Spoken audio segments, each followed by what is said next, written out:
سب سے پہلا سبب یہ ہے، اولاد اس لیے جہالت برتتی ہے، نافرمان ہوتی ہے، جب ہم ان کو تعلیم نہیں دلواتے۔ جہالت، فالجہل داء قاتل والجاہل عدو لنفسہ، بے علمی، جہالت، یہ تو بہت بڑی بیماری ہے اور قاتل ہے انسانیت کی، اور جاہل انسان اپنی جان کا بھی دشمن ہوتا ہے۔ جب انسان عواقب سے بے خبر ہوتا ہے کہ کل کو کیا ہونے والا ہے، تو پھر نافرمانی کرنا تو اس کے لیے بڑا آسان ہو جاتا ہے۔ تو سب سے پہلی کمی اور کوتاہی جو ہوتی ہے والدین کی نافرمان بننے کی، کہ ہم نے ان کو مناسب تعلیم نہیں دی اور ان کو علم سے بہرہور نہیں کیا، جس کے نتائج پھر والدین کو بھی بھگتنے پڑتے۔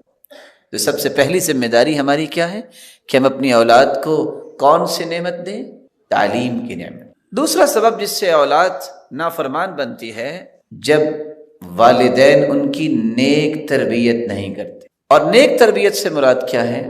اذا لم يربيا اولادهما على التقوى والبر والصلة، تین چیزوں پہ تربیت جب والدین نہیں کرتے، اللہ ذوالجلال معاف فرمائے، ان برے ایام والدین کو بھی دیکھنے پڑتے ہیں۔ پہلی چیز اللہ کا خوف، تقوی، دوسری چیز نیکی کرنا، تیسری چیز صلہ رحمی۔ جو صلہ رحمی نہیں سکھاتا تو سب سے پہلے وہ صلہ رحمی کے مقابلے میں جو جہالت ہے وہ والدین سے ہی برتتے ہیں۔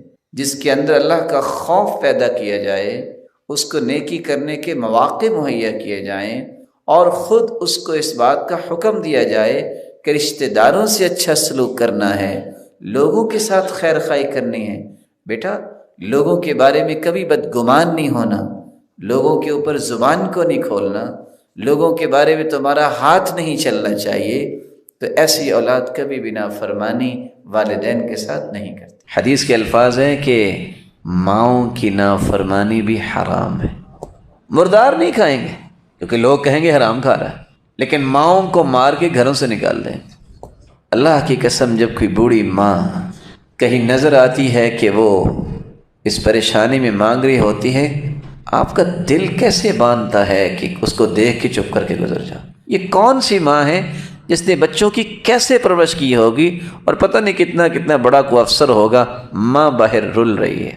کیا زندگی ہے؟ حرم علیکم عقوق الامہات، ماؤں کی نافرمانی بھی اللہ نے حرام قرار دی۔ بریدہ روایت کرتے ہیں، ایک شخص کندھے پہ اٹھا کے حج کرواتا ہے اپنی ماں کو، اور آ کے اللہ کے رسول سے کہتا ہے کہ کیا میں نے ماں کا حق ادا کر دیا؟ تو اللہ کے رسول نے دو جواب دیے تھے۔ فرمایا وَلَوْ كَقُلَامَةِ ظُفُرٍ، یہ ناخن بڑھ جاتا ہے نا، تم اتنا ناخن کاٹ دیتے۔ کہا تم کہہ رہے ہو نا کہ ماں کا حق ادا کر دیا، تم نے اس ناخن جتنا بھی حق ادا نہیں کیا۔ وَلَوْ بِزَفْرَةٍ وَاحِدَةٍ، اور دوسری روایت کے الفاظ ہے، تم کہتے ہو نا ماں کا حق ادا ہی کر دیا ہے، تم نے تو ایک تکلیف کا بدلہ نہیں دیا جو تکلیفیں اسے اٹھانی پڑی تیری وجہ سے۔ آج یہ مسئلہ ختم ہو گیا۔ آج شکایتیں کیا آتی ہیں؟ بس جی ماں بہت تنگ کرتی ہے۔ یہ کوئی بھی نہیں کہتا کہ میری بیوی میری ماں کو تنگ کرتی، یہ کبھی شکایت نہیں آئی۔ یہ وہ والدین ہیں جنہوں نے اپنی جوانی بھی، اپنی خواہشیں بھی، اور اپنا سب کچھ قربان کر کے اولاد کو پالا ہوتا ہے کہ وہ پڑھ جائیں، کوئی چیز بن جائیں، خوش رہیں، ان کو آسانی ملے۔ جو ہی اس اولاد کے دماغ میں خناس آتا ہے تو سب سے پہلے والدین کے دشمن بنتے ہیں۔ اگر خنزیر حرام ہے تو حرم علیکم عقوق الامہات، تو ماؤں کی نافرمانی کرنا بھی حرام ہے۔ اب سوچیں کہ نافرمانی کیا ہے؟ میں صرف عبداللہ ابن عباس کی ایک بات پیش کر دیتا ہوں، باقی باتیں خود سمجھ آ جائیں گی۔ کسی نے پوچھا کہ والدین کی نافرمانی کیا ہے؟ کہتے ہیں وہ تو بہت لمبی چیز ہے، کیسے بتاؤں، لیکن ایک میں نشانی بتا دیتا ہوں۔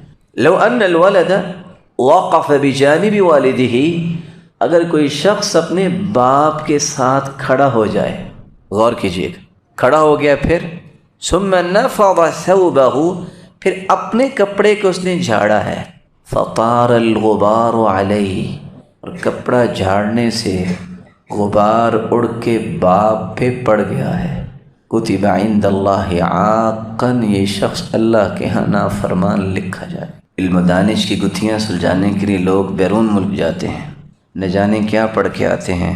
جس شخص کو والدین کا احترام نہیں، اس سے بڑا دنیا میں کوئی جاہل نہیں، کوئی اجڑ نہیں۔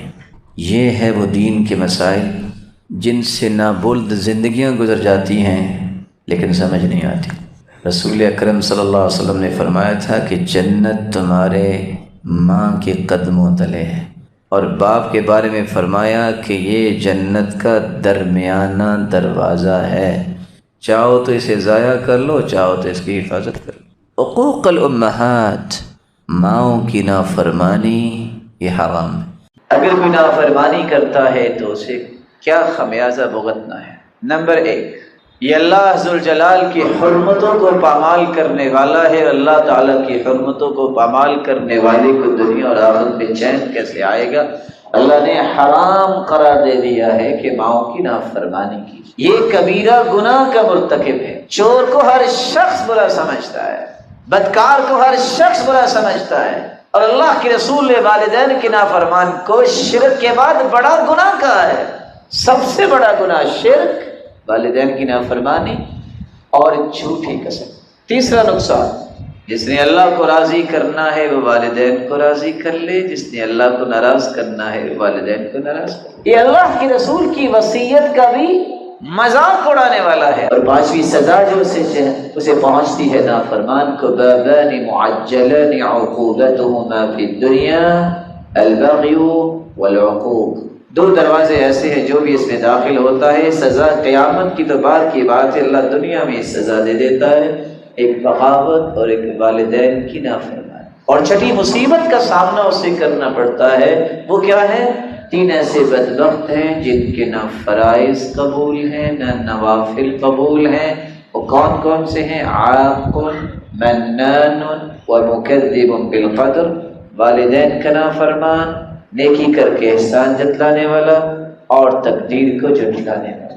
ایک 7ویں سزا بھی اسے ملتی ہے، یہ اللہ عز و جلال کی رحمت سے دھتکارا جاتا ہے۔ لعن اللہ من لعن والدی، جو اپنے والدین کو لعنت کرتا ہے اس پہ اللہ کی لعنت ہوتی ہے۔ بنی خزاعہ کا ایک شخص اللہ کے رسول کے پاس آیا، کتنی پیاری یہ حدیث ہے۔ آ کے کہتے ہیں یا رسول اللہ ان شہدت ان لا الہ الا اللہ، اگر میں گواہی جو دے دوں کہ اللہ کے سوا کوئی عبادت کے لائق نہیں اور آپ اللہ کے سچے رسول ہیں، اور میں 5 نمازوں کی پابندی کروں، میں رمضان کے روزے رکھوں اور میں رمضان کو قیام بھی کروں اور زکوٰۃ بھی دوں، اور سوال کرنے والا خاموش ہو گیا۔ آپ نے فرمایا من مات علی ھذا، جس نے یہ کام کیے قیامت کے دن انبیاء اور صدیقین شہداء کے ساتھ کھڑا ہوگا۔ ساتھ ایک لفظ بول دے، ما لم یعق والدی، شرط یہ ہے کہ والدین کا نافرمان نہ ہو۔ پتہ یہ چلا نیکیاں کرنے کے باوجود، نمازوں کی پابندی، تراویح، قیام، روزہ رکھنا، زکوٰۃ دینا، ان بڑی بڑی نیکیوں کے باوجود انبیاء اور صدیقین اور شہداء کا ساتھ نصیب ہونا تھا، لیکن محرومی کس وجہ سے ہوئی؟ نافرمانی کی وجہ سے۔ اور کس کی نافرمانی؟ والدین کی نافرمانی۔ اس کی اگلی سزا یہ ہے، 3 ایسے بدبخت ہیں کہ اللہ ان کی طرف نظر رحمت نہیں ڈالیں گے۔ میں ایک شخص وہ ہے العاق لوالدی، والدین کا نافرمان، والمرأة المترجلة المتشبهة بالرجال، ہے تو عورت لیکن مرد بننا چاہتی ہے، مردوں کی مشابہت کرتی ہے، والدیوس، ایسا دیوس انسان، اس کو بھی اللہ ذوالجلال دیکھنا پسند نہیں کرتے، اس کے گھر میں خباثت ہے اور وہ کہتا ہے کوئی بات نہیں۔ اور اس سے بڑی سزا کیا ہو سکتی ہے نافرمان کی؟ 3 لوگ اگر توبہ کر کے فوت نہیں ہوتے تو ایسے لوگوں کی جنت حرام ہے۔ شراب میں دھت رہنے والا، والدین کا نافرمان، اور تیسرا والدیوس الذی یقر فی اہلہ الخبث، ایسا دیوس جس کے اندر کوئی غیرت نہیں ہے۔ آپ جب تک اس بات کو نہیں سوچیں گے کہ میں نے یہ کام بچوں کو بھی سکھانا ہے، تو اس کے لیے آپ نہیں اپنے آپ کو تیار کریں گے تو آپ کے بچے تیار نہیں ہو پائیں گے۔ بچے قدرتی طور پہ جب بچے ہوتے ہیں ان کی سب سے زیادہ ایکٹیویٹی وہ ہوتی ہے جو ان کی آنکھیں دیکھتی ہیں۔ ان السمع والبصر والفؤاد، یہ آنکھیں، یہ کان اور دل تو قیامت کو پوچھا جائے گا ان سے، لیکن بچے کی گرو جب ہوتی ہے تو سب سے پہلے اس چیز کو اپنانے کی کوشش کرتا ہے، اس کی آنکھ دیکھ رہی ہوتی، پھر اس کے بعد جا کے سننے پہ اس کا جو نہ وہ غور ہوتا ہے، اس پہ فوکس کرتا ہے۔ 40 سال کے بعد جب بہت پختگی آ جاتی ہے تو ایک ایک بات کو دل سے سوچتا ہے۔ لیکن جو میرے اور آپ کے شکوے اور شکایات ہوتی ہیں کہ میرے بچے یہ نہیں کرتے، کیونکہ وہ ہمیں دیکھتے نہیں ہیں۔ جب وہ مجھے نہیں دیکھیں گے، آپ کو نہیں دیکھیں گے کہ ہم وقت پہ نماز پڑھ رہے ہیں، تو وہ خود بھی نہیں پڑھیں گے۔ ایک دعا یاد کر لیجئے، اگر آپ کا بچہ آپ کی بات نہیں مان رہا، فضیل ابن عیاض نے دعا کی تھی جو میں پہلے بھی بیان کر چکا ہوں، یا اللہ میں نے علی کے بارے میں بہت کوشش کی کہ اس کی اصلاح کر دے، اللہ میں نہیں کر سکا، یا اللہ تو اصلاح کر کے دے دینا مجھے۔ اللہم انی قد اجتہدت فی تأدیب علی فلم اقدر فأدبہ لی، یا اللہ میں نے بہت کوشش کی لیکن یہ ٹھیک نہیں ہو رہا، یا اللہ تو اسے ٹھیک کر کے دے دے۔ صبح جب تہجد کے لیے اٹھے، دعا کرنے کے بعد دیکھا تو بیٹا پہلے تہجد میں سجدے میں پڑا تھا، پھر ایسی اصلاح کی اللہ تعالیٰ نے، ایسی اصلاح کی کہ وہ ترازو کو اپنے کپڑے سے صاف کرتا نظر آیا۔ کسی نے پوچھا یہ کیا؟ کہتے ہیں وہ گرد آئی ہے نا تو ترازو کے پلڑے میں آ گئی، میں صاف کر رہا ہوں کہ اگر وزن میں یہ گرد بھی ساتھ وزن ہوگی تو میں قیامت کو حساب کیسے دوں۔ لیکن یاد رکھنا یہ ذکر صرف آپ کو قیامت کو فائدہ نہیں دیں گے، اگر وقت کی قدر کرتے ہوئے چھوٹے چھوٹے وقت بھی آپ اللہ کو یاد کریں گے تو یہ آپ کو دنیا کے آخری لمحے تک جو ہے فائدہ دیں گے۔ نافرمانی کس کو کہتے ہیں؟ نافرمانی کا مفہوم کیا ہے؟ صدور ما يتأذى به الوالد من ولدی من قول او فعل، ہر وہ قول اور فعل جس سے ماں باپ کو تکلیف محسوس ہو، وہ قول وہ فعل نافرمانی کنسیڈر ہوگی، جیسا کہ امام ابن حجر اسقلانی نے لکھا ہے۔ امام ابن الجوزی رحمت اللہ علیہ فرماتے ہیں مخالفت الوالدین فیما یأمران به من المباح وسوء الادب فی القول والفعل، بری بات کرنا ان کے ساتھ، سوء ادب سے پیش آنا اور ان کی بات کی مخالفت کرنا یہ نافرمانی ہے۔ عبداللہ ابن عمر رضی اللہ تعالیٰ عنہ فرمایا کرتے تھے بکاء الوالدین من العقوق، ایسا کام کرنا اور ایسی بات کرنا جس سے والدین رونے لگ جائیں، سمجھ لو یہ والدین کی نافرمانی ہو گئی۔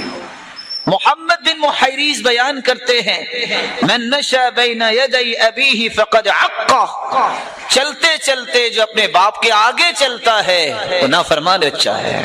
الا ان یمشی فیمیت له الاذى عن طریقی، ہاں اگر کوئی تکلیف دہ چیز ہے تو پھر جلدی سے آگے بڑھ کے اس کو دور کر دے۔ ومن دعا اباہ باسمہ او بکنیتہ فقد عقہ، جو اپنے باپ کو نام لے کر پکارتا ہے یہ بھی نافرمانی تصور ہوگی۔ اسے کہنا چاہیے یا ابتی، اے میرے پیارے ابا جان، جو نام لے کر پکارتا ہے یا اس کے آگے چلتا ہے باپ کے، یہ نافرمانی شمار ہوگی۔ مجاہد ابن جبر کہا کرتے تھے ومن شد النظر الى والدیہ فلم یبرہما، جو والدین کو گھور کے دیکھتا ہے یہ بھی نافرمانی کی بات ہے۔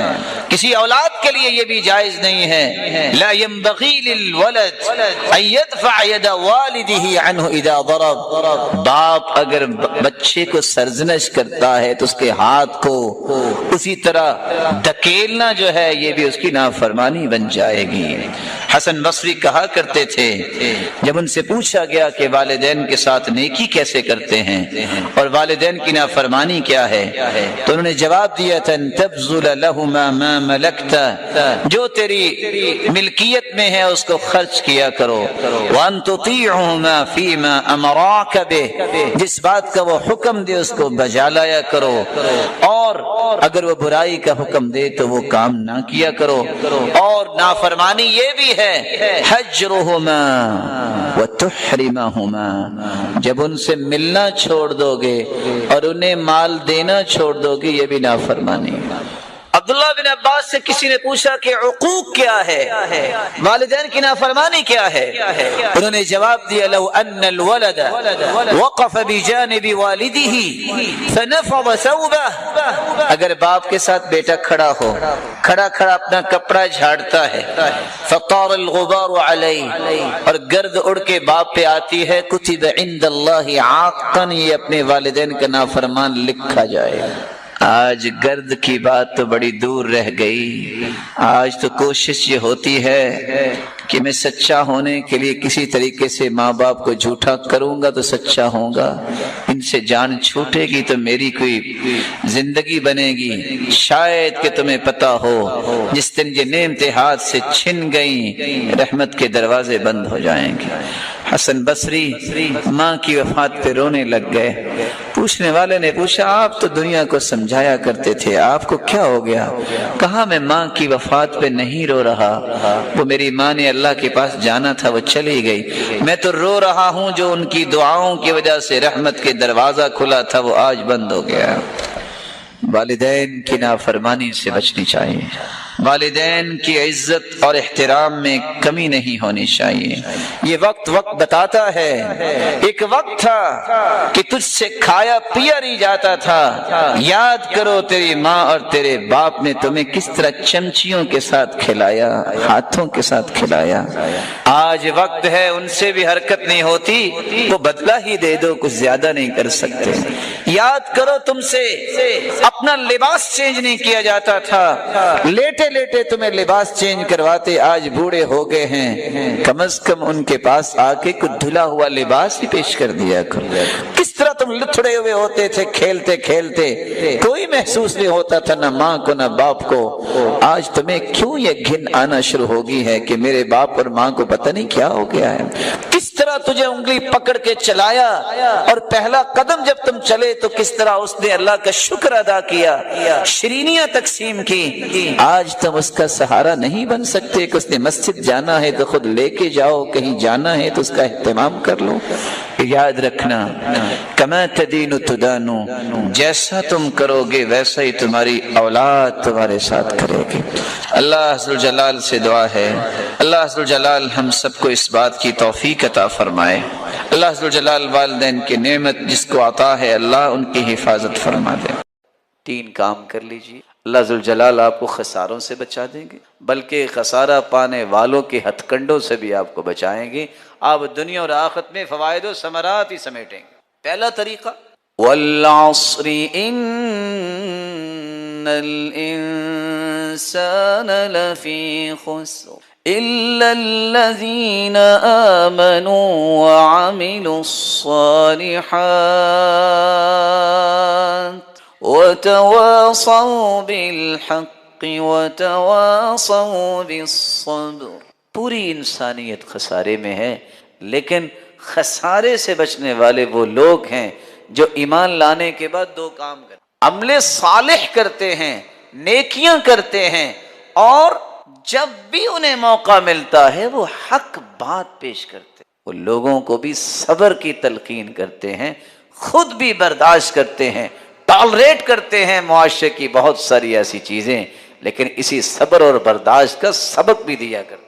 جب تک آپ کے اندر اور میرے اندر ایمان مضبوط نہیں ہے اور عمل صالح کی محبت نہیں ہے، تڑپ اور ذوق نہیں ہے، اور دعوت دینے کا شوق نہیں ہے، کسی طریقے سے میرے 2 کلمات سے کسی کی آخرت بہتر ہو جائے، کسی طریقے سے کوئی بیچارہ بدامن ہے، قلق اور اضطراب میں ہے، اس کو نیند نہیں آتی، شاید میرے چند کلمات سے اس کے دل میں سکون پیدا ہو جائے، جب تک یہ شوق نہیں ہوتا خساروں سے نہیں بچ سکتا۔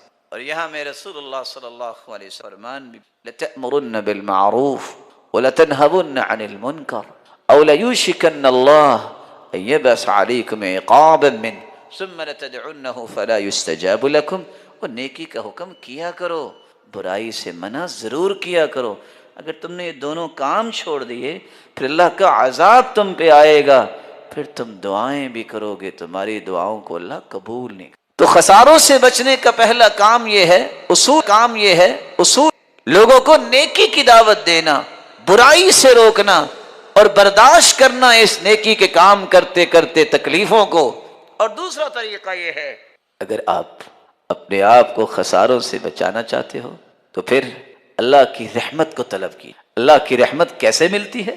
وَلَوْلَا فَضْلُ اللَّهِ عَلَيْكُمْ وَرَحْمَتُهُ لَكُنْتُمْ مِنَ الْخَاسِرِينَ۔ اللہ تعالیٰ کا فضل اور رحمت نہ ہوتی تو خسارے ہی خسارے میں تھے۔ اللہ کے پیارے پیغمبر کیسے اللہ کی رحمت مل سکتی ہے؟ میں 3-4 باتیں پیش کر دیتا ہوں۔ قرآن پڑھنے سے رحمت ملتی، سنت پہ عمل کرنے سے رحمت ملتی، کسی پر رحم کرنے سے رحمت ملتی ہے۔ رحم اللہ رجلا سمحا اذا باع سمحا اذا اشترى سمحا اذا قضى سمحا اذا اقتضى۔ رحمت کا مستحق وہ بھی بنتا ہے چیز بیچتے وقت بھی نرمی سے بیچتا ہے، خریدتے وقت بھی نرمی سے خریدتا ہے، تقاضا کرتے وقت بھی نرمی سے تقاضا کرتا ہے، فیصلہ دیتے وقت بھی نرمی سے فیصلہ دیتا ہے۔ اللہ اسے بھی رحمت عطا کرے۔ من رحم ولو ذبیحۃ عصفور رحمہ اللہ، جو جانوروں پہ بھی رحم کرتا ہے، چڑیا کو ذبح کرتے وقت بھی رحم کرتا ہے، اللہ اس پہ بھی رحم کرتا ہے۔ اللہ کے رسول نے تو جانوروں اور پرندوں پر بھی ظلم کرنے سے روکا ہے، تو انسانوں پر ظلم کرنا کیسے جائز ہوگا؟ تیسری اور آخری بات جو آج کے اس خطبے میں پیش کرنا چاہتا ہوں، اگر خساروں سے بچنا چاہتے ہو تو ایک تیسرا کام بھی کر لو، اس کا موسم بھی آنے والا ہے۔ سیدنا ابو ذر رضی اللہ تعالیٰ عنہ فرماتے ہیں، میں مسجد میں گیا، اللہ کے رسول کے پاس بیٹھا میں، تو سید المرسلین نے فرمایا ہم الاخسرون ہم الاخسرون، سب سے زیادہ نقصان اٹھانے والے ہیں، سب سے زیادہ نقصان اٹھانے والے۔ میں نے کہا اللہ کے رسول کون؟ آپ چپ ہو، مجھے ڈر آیا کہ کہیں مجھ سے کوئی غلطی ہوگی ہے۔ کہا اللہ کے پیارے پہ ایسی ہوگی ہے، کون ہے وہ؟ یا میرے بارے میں آپ نے کچھ کہا ہے؟ آپ نے فرمایا ہم الاکثرون اموالا، سب سے زیادہ نقصان اٹھانے والے وہ ہیں جو سب سے زیادہ مالدار ہیں، الا من فعل هكذا وهكذا وهكذا۔ 3 چیز۔ ہاں اس خسارے سے نکلنا چاہتے ہیں تو وہ دائیں بھی خرچ کریں، بائیں بھی خرچ کریں، سامنے بھی خرچ کریں، تو اللہ ان کو خساروں سے نکال دے۔ رسول اکرم صلی اللہ علیہ وآلہ وسلم یہ فرمان بتاتا ہے کہ اگر خساروں سے نکلنا ہے تو صدقے جیسی کوئی نعمت نہیں۔ یہ خسارہ کیا؟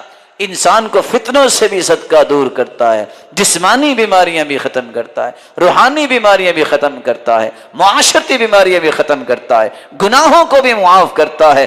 اس طرح گناہ مٹ جاتے ہیں۔ الصدقۃ تطفئ الخطیئہ کما یطفئ الماء النار۔ آگ پہ پانی ڈالیں آگ نظر نہیں آتی، صدقہ کر لیں انسان کے گناہ نظر ہی نہیں آتے، ختم ہو جاتے ہیں۔ اور صرف دنیا نہیں، قبر میں چلا جائے گا۔ ان الصدقہ لتطفئ عن اہلها حر القبور، قبر کی گرمی کو ٹھنڈک میں تبدیل کیا جاتا ہے تو صدقے، یہ قبر سے نکلے گا بھی تو یہ سائبان صدقہ بن جائے گا۔ ظل المؤمن یوم القیامت صدقۃ، کیسا دن ہوگا، کیسی اس دن سورج کی روشنی ہوگی، کس طرح لوگ پسینے میں ہوں گے، لیکن یہ اپنے صدقے کے سائبان امبریلا اور چھتری کے نیچے جا رہا ہے۔ اور جانا کہاں ہے؟ کیونکہ یہ اللہ کی رضا کے لیے اگر صدقہ کرے گا تو اللہ عرش کے سائے میں اسے لے جائے گا۔ رسول اکرم صلی اللہ علیہ وسلم نے فرمایا اتقوا النار ولو بشق تمرہ۔ آج کل ویسے بھی کھجور سستی، ایک مرتبہ اکیلے بیٹھیے گا، کھجور کے اندر سے گٹھلی نکال کے سائڈ پہ کر کے اس کے 4 ٹکڑے کیجئے گا، شق تمرہ، اس ایک ٹکڑے کو پکڑ کے دیکھیے گا یہ کتنا ہے اور کتنا مہنگا ہے۔ آگ سے بچنے کے لیے بس اوقات اتنا حصہ بھی رب کی رضا کے لیے خالص نیت سے دے دے تو اللہ جہنم سے بھی بچا دے۔ اللہ تعالی ہم سب کو جہنم سے بچائے۔ اور جتنے یہاں تشریف فرما ہیں یہ سن رہے ہیں، اگر آپ زندگی اور آخرت کو خوبصورت بنانا چاہتے ہیں تو آپ دنیا کے غموں کو کچلنا سیکھیے۔ کیسے کچل سکتے ہیں آپ؟ اپنے پاؤں سے نہیں کچل سکتے، آپ کچل سکتے ہیں 3 چیزوں سے۔ پہلی چیز، اس وقت تک یہ غم کچلے نہیں جاتے جب تک آپ کی زبان پہ اللہ کا ذکر نہیں آتا۔ اللہ کا ذکر زندگی کے پہاڑوں جیسے غموں کو کچل دیتا ہے، پرواہ ہی کوئی نہیں ہوتی۔ دوسرا طریقہ، زندگی کی حقیقت کو سمجھیے۔ دنیا دنا یدنو سے ہے، جلد بدل جانے والی اور جلد فنا ہو جانے والی، اس پہ کبھی بھی اتنا اعتماد نہ کیا کرے۔ اور میں کبھی کہتا ہوں بھائیوں سے، اگر دنیا میں ساری چیزیں اللہ نے دے دی تو جنت کی خواہش کون کرے گا؟ فرق رکھا ہے، دنیا اور جنت میں فرق ہے۔ اگر آپ دنیا میں غموں کو کچلنا چاہتے ہیں، ذکر و اذکار کو اپنا معمول بنائیے۔ اور دوسرا کون سی بات تھی؟ زندگی کی حقیقت کو جانیے، اس نے کسی سے وفا نہیں کی، اس نے کسی سے وفا نہیں کی۔ اور تیسرا طریقہ، جب یہ یقین ہے آپ کو کہ میرے رب کو زیادہ پتہ ہے، تو اس کے فیصلوں پہ یقین کیجیے، وہ غلط نہیں ہو سکتے۔ میری فہم غلط ہو سکتی ہے، میری سوچ غلط ہو سکتی ہے، میری رائے غلط ہو سکتی ہے، میرا علم غلط ہو سکتا ہے، میرے رب کا علم اور فیصلہ غلط نہیں ہو سکتا۔ اور اس لیے عمر رضی اللہ تعالیٰ عنہ وہ کہا کرتے تھے، 2 آیتیں اگر کسی کی سمجھ میں آ جائیں تو اس کی زندگی کی پریشانیاں ختم ہو سکتی۔ پوچھنے والے نے پوچھا صرف 2؟ کہا جی ہاں، اِنَّا كُلَّ شَيْءٍ خَلَقْنَاهُ بِقَدَرٍ۔ دوسری آیت، قَدْ جَعَلَ اللَّهُ لِكُلِّ شَيْءٍ قَدْرًا، اِنَّا كُلَّ شَيْءٍ خَلَقْنَاهُ بِقَدَرٍ۔ ہم نے ہر چیز کو پیدا کیا ایک اندازے کے مطابق، اور ہر چیز کا ایک وقت مقرر ہے۔ پریشانی کب آتی ہے؟ اب ایک بچہ جو ابھی کرالنگ نہیں کر سکتا، اس کی یہ خواہش پیدا ہو جائے کہ آج کل چونکہ نیو ٹریڈیشنز کا غلبہ ہے تو مجھے میراتھن ریس میں شرکت کرنی ہے، کر لے گا؟ بولے اس میں تو ویسے بھی نہیں کرنی چاہیے نا، آپ کو 2 جواب دینے چاہیے، اس میں تو ویسے بھی نہیں کرنی چاہیے۔ لیکن جو بچہ ابھی چل نہیں سکتا وہ کر سکتا ہے۔ ہم کب پریشان ہوتے ہیں؟ اللہ ذو الجلال نے لکھا ہے کہ میں فلاں وقت دوں گا، ہم کہتے ہیں نہیں اللہ ہمیں ابھی دے۔ اللہ کو میں اپنی خواہش کا پابند بنا سکتا ہوں؟ یہاں خلل ہے۔ اللہ ابھی دے،